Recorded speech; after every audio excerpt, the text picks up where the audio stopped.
সবাই তো বলছে আমার গুড় ভালো, আমার গুড় ভালো, কিন্তু কাটি মেরে দেখেছো ওর তলার কি আছে? বারবার অনায় বিনয় করে বলছি বাবা একটু দেখবেন, একটু বুঝবেন, তারপর গুড় গালে দিও। জি এই সঙ্গে একটা কথা বলে দেই বাবা, এখন তো সবাই গিন্নি গুণ করতে যাচ্ছে। আমি বাড়ির গিন্নি, আমি বাড়ির গিন্নি। আগের দিনের কথা বলছি বাবা, ছেলে বিয়ে দিয়েছে, বৌমা বাড়ি এসছে, হঠাৎ একটা ফকির এসে বলছে মা ও মা দুটো ভিক্ষে পাই। ফকিরা যেমন বলে। এখন নতুন বউ বারান্দাতে কি বলছে জানেন? ভিক্ষে হবে না। মনটা খারাপ, ফকির চলে যাচ্ছে। এখন যে বাড়ির গিন্নি শাশুড়ি রাস্তার ধারে পুকুর গোসল করছিল, এইবার ফকির দিকে তাকে বলছে বাবা তোমার মনটা খারাপ কেন? তো বলছে খারাপ, তোমার বাড়ি গেছিলাম দুটো ভিক্ষে পাবো, একটা নতুন বউ মতো বললো ভিক্ষে হবে না, আমি চলে যাচ্ছি, মন খারাপ। এ তাড়াতাড়ি করে গিন্নি শাশুড়ি এইবারে আসল কোমরে গুঁজিয়ে জড়িয়ে বলছে চলো তো ফকির। 3 দিন আসেনি আমার বৌমা, উনি বাড়ির গিন্নি হয়েছে। এইবার যে ফকিরও পিছন পিছন যাচ্ছে, মন খুব হুড়ুস পুরুষ, আমি কিছু লোভ। এইবারে যে বৌমারে বলছে বৌমা বৌমা, বৌমা বেরিয়ে বলছে জি আম্মা। বলছে তুমি এই ফকিরকে তাড়িয়ে দেশ কর, তুমি নাকি বলেছো ভিক্ষে হবে না। জি আম্মা আমি বলেছি ভিক্ষে হবে না, বলে দিয়েছি। জি আমি বলে দিয়েছি ভিক্ষে হবে না। এই শাশুড়ি একেবারে বিরাট উগ্র। তুমি বলার কে? ভিক্ষে হবে না, তুমি 3 দিন আসতে পারো না, গিন্নি সেজেছো। বাড়ির মালিক আমি, ওটা আমি বলবো। ফকিরের বউ শাশুড়ি বলছে কি জানেন? যাও ফকির ভিক্ষে হবে না। ফকির বলতেছে কি বাড়ি ডেকেলে তাই বলতে ভিক্ষে হবে না? তার মানে ওইটা উনি বলবে। আমার কথা বুঝতে পারছো বাবা? উনি বলবে, বলেছে বৌমা ওনার পেস্টিজে বেঁধেছে, তাই ডেকেলে তাই বলতে ভিক্ষে হবে না। তাই ফকির বলতেছে কি জুতি সাউরিয়ে যে বর্তমান দিন গিন্নি হতে চাচ্ছে, আমি গিন্নি, তোমরা বলবা কেন? তোমরা নতুন এসো বৌমা, তোমরা চুপ করে থাকো, ওসব চলবে না। এখন ইন্টারনেটের যুগ, ফেসবুকের যুগ, ইউটিউবের যুগ, মানুষ চালাকি ধরে ফেলেছে বাবা, ধরে ফেলেছে। জি এজন্য বলছি বাবা খুব সাবধান, খুব সতর্ক। বর্তমান কঠিন সময় আমরা এসে গেছি, এজন্য বলছি এখনো ফিরে আসেন। যাক আমি অল্প কথা কিছু আলোচনা করব, যেহেতু হুজুর কেবলার পরে আমি উঠলে দেখা যেত আলটাল বেঁধে কিছু করা যেত কি, কিন্তু এমন টাইমে তুলে দিয়েছে মাশাআল্লাহ, সব মশারি টাঙাবার সময়। কি করব বলো দিন বা। জি আমি রেজাউলকে বলছিলাম, রেজাউলকে বলছিল হুজুরের পরে আমার দিও, আমি এখানে 9টায় এসেছি কিন্তু। জি আল্লাহু আকবার। কিন্তু একটা মাদ্রাসার জলসা তো বাবা একটু দেরি হয়, একটু কি কর মানি গুছিয়ে নিতে হয় বাবা। আল্লাহু আকবার। আর আমরা তো একটা করে জলসা করি, তাড়াহুড়ো নেই বাবা। আবার যদি 3টে করে করি সেখানে থাকতে পার চলে যাবো। জি 3 জায়গায় করলি তো মাল পাবো, পয়সা চেয়ে নেবো না। 3 জায়গায় করবো, 3000 টাকা দিলি 9000। জি আল্লাহু আকবার। কি চলছে কারবার। আর শুধু ফতোয়া দাদা হুজুর ওসিয়াতে লেখা রয়েছে, আরো যা ওসিয়াতে লেখা সেগুলো দেখা। মেয়ে লোকলে ওয়াজ করা দাদা পীরের ওসিয়াতে লেখা রয়েছে নিষেধ, সেসবগুলো দেখাস নি কেন? ওসব দেখাবে না, এইটি দেখাচ্ছে। আমার কথা বুঝতেছেন? একটু তাকবীর দাও, শয়তান পালা, নারায়ে তাকবীর। একটু জোরে দাও আমার সোনা, একটু জোরে দাও, আল্লাহ ভালো করবে। নারায়ে তাকবীর। সেটা আর কি জোরে নারে তাকবীর। সিলসিলায়ে হক ফুরফুরা শরীফ, সিলসিলায়ে হক ফুরফুরা শরীফ, নারে তাকবীর, নারে তাকবীর। একটু মোহাব্বতের সঙ্গে কলেমা পড়েন জোরে জোরে, লা ইলাহা ইল্লাল্লাহ, লা ইলাহা। সবাই মিলে বলেন, খুব সুন্দর হচ্ছে। লা ইলাহা ইল্লাল্লাহ, লা ইলাহা।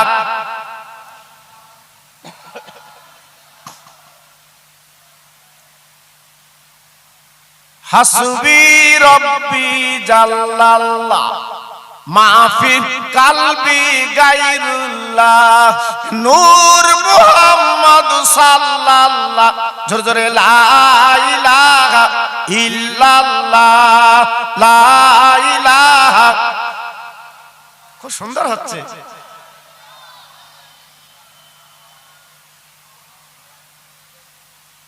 প্রাণ খুলে বলেন আল্লাহুম্মা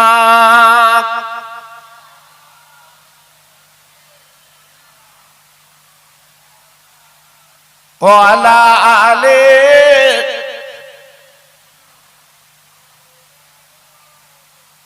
খেতে দেব খেজুর মেথি ক্ষুধা যদি পায়,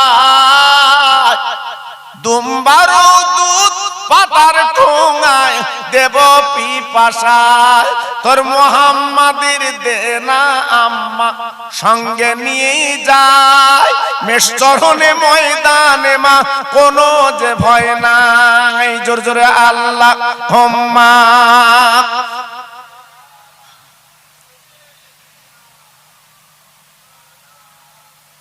ওয়া আলা আলি।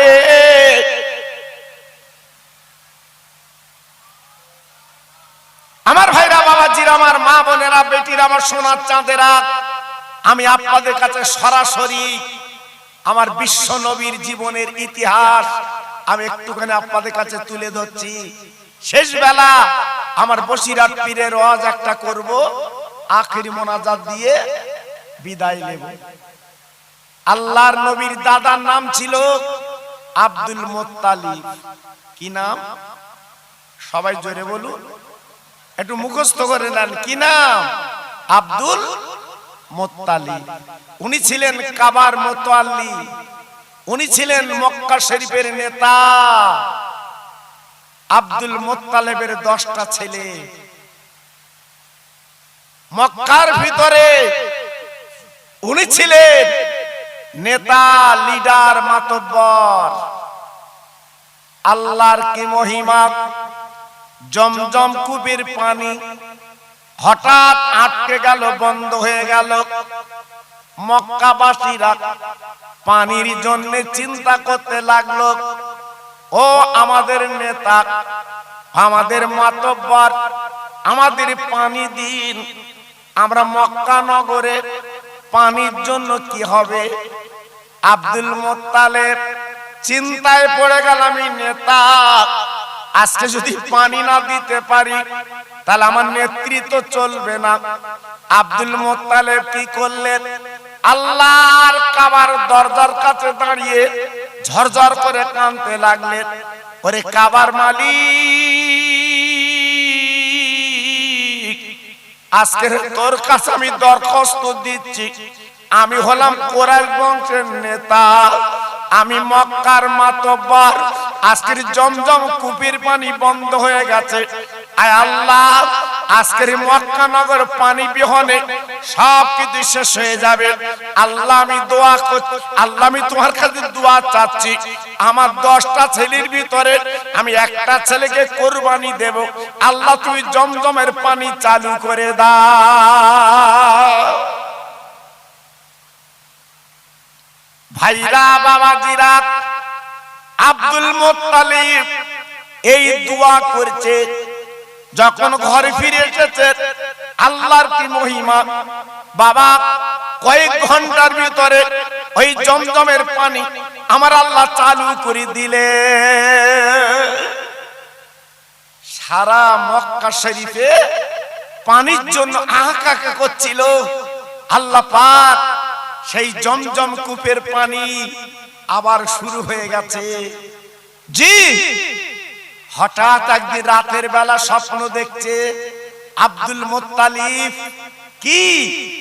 ওরে আব্দুল মুত্তালিব, তুমি যে মান্নত করেছিলে 10টা ছেলের ভিতরে একটা ছেলের কোরবানি দেবে, কই তো তুমি দিলে না, দিলে না। জি, আব্দুল মুত্তালিব হাউ হাউ করে কাঁদতে লাগলেন। ওই মক্কা শরীফে সবচেয়ে বড় পাদ্রী, আপনার জ্ঞানী, আপনার গুণী, যিনি যাকে গণকদার বলা হতো, তেনার কাছে পাদ্রীর কাছে বলছে, হুজুর আমি কুরাইশ বংশের নেতা, আমি নিয়ত করেছিলাম, আমি মান্নত করেছিলাম আমার 10টা ছেলের ভিতরে একটা ছেলেকে আমি কোরবানি দেব, এখন আমি কি করব?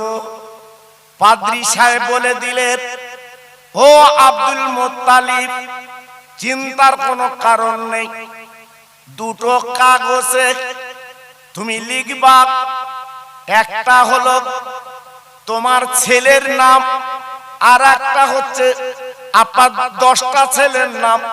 10টা কাগজে লিখবা, লেখার পরে একটা একটা করে তুলতে বলবে। আব্বাজান কি বলবো? এইবারে তুলতে তুলতে হঠাৎ দেখা গেল ছোট ছেলে আব্দুল্লাহ নাম চলে এসেছে। আব্দুল্লাহ, উনি ছিল ছোট ছেলে, ওনার নামটা চলে এসেছে। পাদ্রী সাহেব বলে দিয়েছে, কোন কথা চলবে না, আপনার ছোট ছেলেকে কোরবানি দিতে হবে, যেহেতু প্রথম যখন নাম উঠে এসছে কোরবানির ভাগীদার হচ্ছে আব্দুল্লাহ। ভাইরা বাবাজিরা, 2000 যুবক বাবা মক্কা নগরে মিটিং মিছিল করে এই সোনার পরে মক্কা কাবা বাইতুল্লাহর সামনে চলে এসেছে। ও আব্দুল মুত্তালিব, তোমার ছোট ছেলে আব্দুল্লাহকে কুরবানি দিতে পারবে না, কারণ মক্কা নগরে উনি হলো একটা গর্ব, ওনার ইজ্জত আলাদা। এই বলার পরে মিটিং মিছিল করে চলে এসেছে। বাবা মেহেরা মিটিং মিছিল করছে, আব্দুল্লাহকে কুরবানি দেওয়া যাবে না। আব্দুল মুত্তালিব চিন্তায় পড়ে গেছে, আমার ছোট ছেলের কুরবানি দেওয়া তো যাবে না, আমি তো মান্নত করেছি, এখন উপায় কি? আবার পাদ্রী সাহেবের কাছে গেলেন। পাদ্রী সাহেব, বড় বিপদ, এই মক্কা নগরে মিটিং মিছিল করছে, আমার ছোট ছেলের নাম উঠেছে, কোরবানি দিতে দেবে না। পাদ্রী সাহেব বলে দিলে, শোনো, তবে একটা রাস্তা আছে, আব্দুল্লাহর নামের একটা কাগজে লিখবা, আর 100 উটের নাম আর একটা কাগজে লিখবা। এই 2টো কাগজে লিখে কাবা ঘরে রাখবে, ছোট্ট বাচ্চাকে তুলতে বলবে, যার নাম উঠবে তাকেই কোরবানি দেবে। 2 কাগজে লিখে আল্লাহর কাবায় রাখা হলো। এইবারে প্রথম যে কাগজটা তোলা হলো, প্রথমে আব্দুল্লাহ নাম চলে এসেছে। আব্দুল মুত্তালিব বলেছিলেন, ও মক্কাবাসীরা, অনেক পরীক্ষা করে দেখলাম আমার আব্দুল্লাহকে কোরবানি দিতে হবে। সবাই বলছে না না, হবে না, হবে না, হবে না। আব্দুল্লাহ আমাদের দেশের গর্ব, আব্দুল্লাহ আমাদের সুন্দর ছেলে, যার চেহারা লাবণ্য আলাদা। মেয়েরা মিটিং মিছিল করছে। এইবার আব্দুল মুত্তালিব চিন্তায় পড়ে গেলেন, উনি কি করবেন বাবা? হঠাৎ পাদ্রী সাহেব বলে দিলেন, তুমি আর একবার অন্তত 2টো কাগজে লিখে উটের নাম আর তোমার ছেলের নাম বাবা 2 জায়গায় রেখে দাও। দেখো একটা সুন্দর ছেলেকে দিয়ে কাগজ তোলাবে। বারবার যখন কাগজ তুলছে, এইবারে তাকিয়ে দেখে বারবার আব্দুল্লাহ নাম উঠছে, একবার দুবার না, প্রায় 99 বার আপনার আব্দুল্লাহ নামটা উঠে আসছে। আব্দুল মুত্তালিব চিন্তা করছে, তাই তো আমার আব্দুল্লাহর নাম বারবার আসছে, এখন উপায় কি? পাদ্রী সাহেব বলে দিলেন, তবে কাজ করো, এই শেষবার আর হবে না, দুটো কাগজে লেখো, রাখো। শেষবারে যখন তোলা হলো, 100 উটের নাম প্রথম উঠলো, জোরে চিল্লে বলুন সুবহানাল্লাহ। আব্দুল্লাহ কোরবানি থেকে উনি বেঁচে গেলেন, আল্লাহ পাক বাঁচিয়ে দিলেন। 100 উটকে কোরবানি দিল, যিনি আপনি মান্নত করেছিল আব্দুল মুত্তালিব, 100 উট কোরবানি দিয়ে মান্নতটা আদায় করে নিলেন।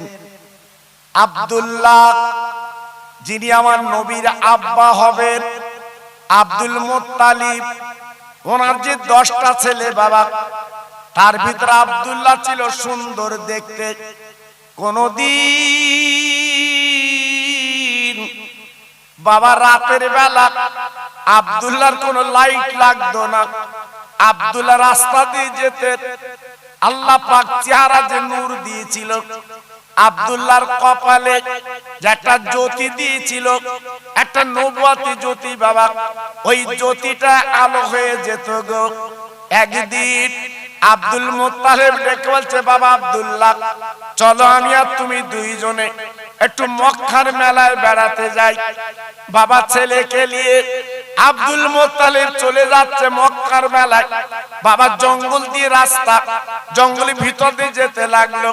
ভাইরা বাবাজি কি বলবো, যেতে যেতে যেতে যেতে আব্দুল মুত্তালিব একটু আগে গেছে, আব্দুল্লাহ পিছনে। হঠাৎ দেখা গেল ওই জঙ্গল থেকে একটা সুন্দরী নারী বেরিয়ে আব্দুল্লাহর সামনে হাতটা লম্বা করে দাঁড়িয়ে যায়।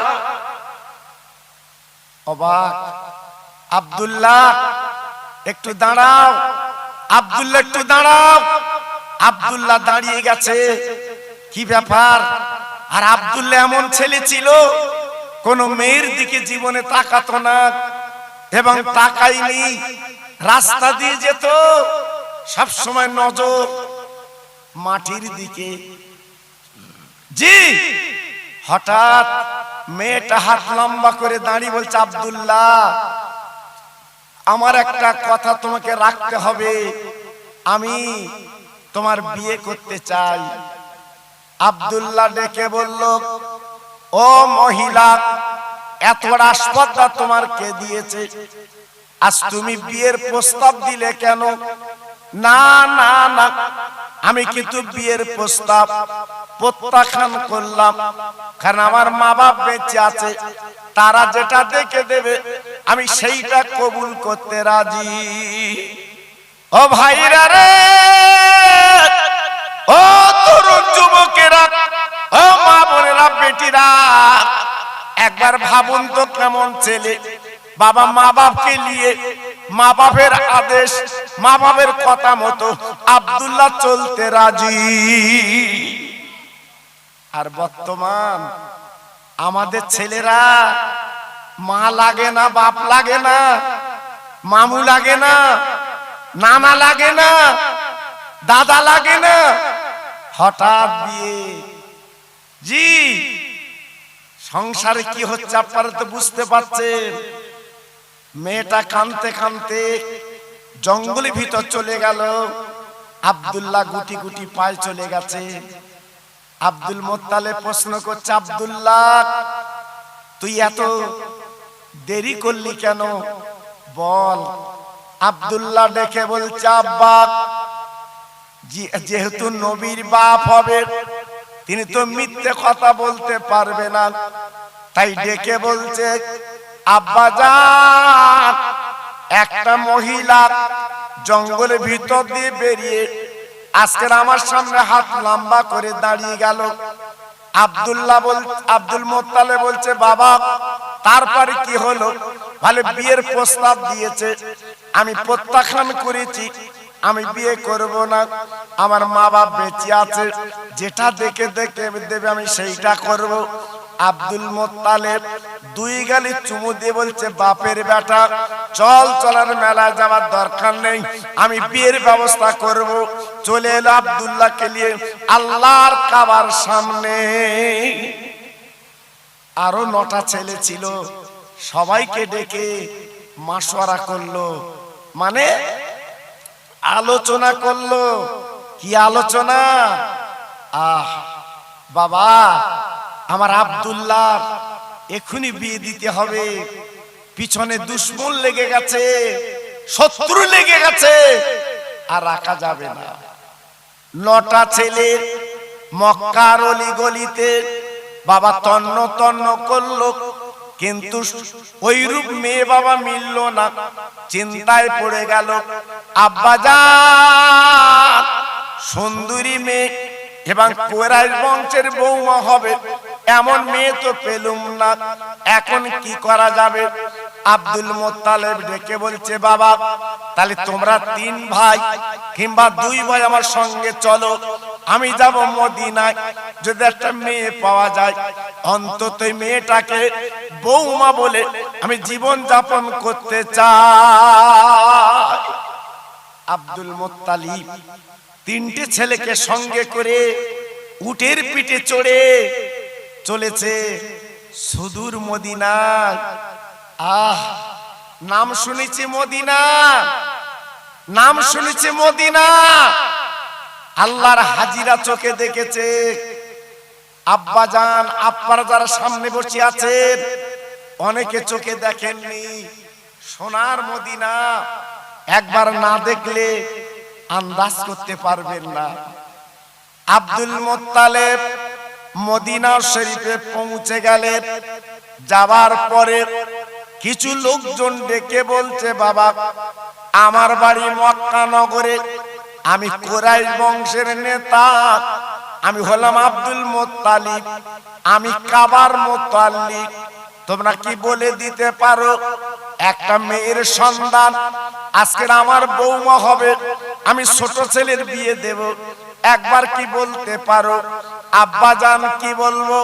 ওই মদিনার কিছু ছেলে তারা বলতে লাগলো, ওগো কুরাইশ বংশের নেতা, ওগো আব্দুল মুত্তালিব, এই মদিনা শরীফে একটাই মেয়ে চোখে পড়ে, একটাই মেয়ের নাম শুনেছি, সেই মেয়েটা অন্য কারণ না, আব্দুল ওয়াহাব জহুরি, একমাত্র তার কলিজার টুকরা।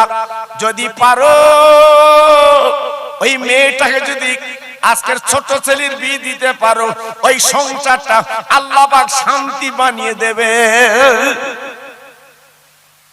আব্দুল মুত্তালিব শোনার পরে গুটি গুটি পায় আব্দুল ওয়াহাব জহুরির বাড়ির সামনে উটটা বাঁধলো, সালাম দিয়েছে, আসসালামু আলাইকা ইয়া আহলাল বায়াত। আরব দেশের নিয়ম এখনো চলছে, আগে সালাম তারপরে কালাম। জি, আমাদের সালাম নেই বাবা, সালাম উঠে গেছে। আজকে আমরা বিপদে পড়ে আছি কেন? দেখা হলে সালাম, এই ফোনে সালাম ওসব আর নেই বাবা। ফোনে শুধু হ্যালো হ্যালো, ও হেলতেস হ্যালো, কেন সালামটা প্রথমে হয় না? জি, সালাম মানে কি? আল্লাহ রহমত। জোরে বলুন, চিল্লে বলুন। আজকের আমাদের সালাম আছে বাবা, সব চলে গেছে, নেই। আব্দুল মুত্তালিব সালাম দিয়েছে, ওই বাড়িওয়ালা তথা আব্দুল ওয়াহাব জহুরি উনি বারান্দায় দাঁড়িয়ে আপার জবাবটা দিয়ে দিয়েছে, ওয়ালাইকুমুস সালাম। ভাই আপনাকে চিনতে পাচ্ছি না। বলে আমার বাড়ি মক্কা শরীফে, আমার নাম আব্দুল মুত্তালিব, আমি কুরাইশ বংশের নেতা, আমি হলাম কাবার মুতাল্লিক। আব্বা জান গো, শোনার পরে মেহের বাপ তথা আব্দুল ওয়াহাব জহুরি ওনার ঠ্যাং দুটো কাঁপতে লেগেছে। কেমন কেমন হচ্ছে, কেন হচ্ছে বাবা? উনি নাম শুনেছে, উনি জানে শুনেছে যে কাবার মক্কা, কাবার মুতাল্লিব আব্দুল মুত্তালিব আজকের না চাইতে পানি, আজকের বিনা দাওয়াতে আমার বাড়ি এসেছে। ও ভাইরা রে, এইবারে পাজা করে জড়িয়ে নিজের বিছানায় বসালেন। আজকে আমার কপাল খুলে গেছে, আল্লাহর কাবার মুতাল্লিক আজকে আমার বাড়িতে এসেছে। জি, অনেকে ফুরফুরা লেয় না, আবার তাকবীর দেয়। ফুরফুরা লেয় না, বলে ফুরফুরা কিছু আছে, আবার তাকবীর দিচ্ছে। দুটাটা আওলাদ বোধহয় একটু সঙ্গে হয়েছে, তাগালে তাকবীর দিচ্ছে। আবার বলতে ওকে আর কিছু নেই, দুমুকু দুমুকু। জি, চিন্তা করতে পারছেন? আব্দুল ওহাব জহুরি ডেকে বলছে, ভাই আমি জীবনের নাম শুনেছি, আমি চোখে দেখিনি, আজ আমার চক্ষুটা শীতল, আজ মনটা ভরে গেছে, আপনি বসুন, কি খাবেন? আব্দুল মোত্তালেব বলছে, ভাই আমি একটু পানি পর্যন্ত খাবো না। কেন? বলে আমি একটা দরকার এসেছি, দরকার যদি মেটে খাবো, দরকার না মিটলে খাবো না। কি দরকার? বলে কতগুলো ভাইয়ের কাছে শুনলাম তোমার একটা মেয়ে আছে নাকি ভালো। বলে হ্যাঁ ইনশাআল্লাহ আমার মেয়ে আছে একটু ভালো। কেন? বলে আপনার মেয়েকে আমি বৌমা বানাবো, আমি একটু দেখবো কেমন মেয়ে, আমি একটু চোখে দেখবো। আব্দুল ওহাব জহুরি তথা মেয়ের বাপ হাত দুটো জড় করে বলেছিলেন, ভাইজান গো, আপনি কাবার মুতাল্লিক, আল্লাহ পার ইজ্জত দিয়েছে, আপনি কুরাইশ বংশের নেতা, কিন্তু আপনার হাতে ধরে বলছি, আপনার হাতে ধরে বলছি, ওই দাবি আপনি করবেন না। আমার মেয়ে আমি দেখাতে পারবো না, আমার মেয়ে পর্যন্ত কোন বেগানার সঙ্গে কথা বলেনি, আমার মেয়ে পর্যন্ত কোন বেগানার সামনে যায়নি, আমার মেয়ের মুখ এই মদিনায় কেউ দেখতে পাইনি। কি বুঝলেন? মেয়ে কারে বলে? হ্যাঁ, আজকের মদিনায় কেউ দেখতে পাইনি আমার সেই মেয়ে। আপনার জোর হাত করে বলছি, আপনি যতদিন থাকবেন এখানে খাবেন, কিন্তু আমার মেয়ের দেখানো যাবে না। উপায় কি?